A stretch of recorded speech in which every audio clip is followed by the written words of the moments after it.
Au 117e jour du génocide, dans ses carnets de Gaza, Raphaël Obeid écrit « Je ne sais plus si je dois continuer à écrire, c'est épuisant. Je n'en ai jamais vraiment eu l'intention, mais je n'arrive plus à me taire devant toutes ces inepties débitées par les médias occidentaux. C'est ahurissant ce déluge de mensonges, de partis pris, d'hypocrisie, de mauvaise foi, de la perversité humaine la plus épouvantable, dit Baudelaire en parlant des journaux. Il ajoute une ivresse d'atrocités universelles. J'en suis journellement révolté, dégoûté jusqu'à la nausée.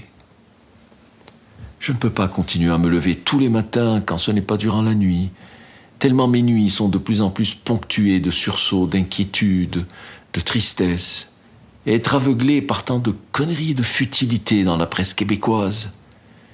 J'aurais pensé que les Québécois, tout fraîchement arrivés dans le monde de la richesse et de la croissance, après avoir été longtemps écrasés sous le joug de l'arrogance anglo-saxonne, seraient un tant soit peu plus sensibles au sort des Palestiniens, plus solidaires, à tout le moins des Gazaouis.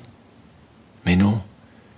Entre le hockey, les chicanes de clocher fédéral-provincial, le compost imposé par notre mairesse sempiternellement souriante, le dolorisme des chroniqueurs qui se répandent interminablement sur les moindres frémissements de l'âme de tout un chacun, le sexe des toilettes, l'élève qui se prend pour un chat et qui exige une litière en classe, l'enseignant ou l'enseignante qui veut qu'on l'appelle Mex. On a vraiment l'impression de feuilleter la chronique des chats perdus, les faits divers, quoi. Tout ça, bien sûr, pour appâter le chaland friand de petites sensations, mais surtout, in fine, les annonceurs publicitaires de qui dépend leur survie. Dans une entrevue en 1965, Marlon Brando disait que les gens ne réalisent pas à quel point la nouvelle n'est rien d'autre qu'une marchandise monnayable. De la même façon qu'on met sur le marché un dentifrice ou des chaussures, la nouvelle est aussi un produit qui doit rapporter de l'argent.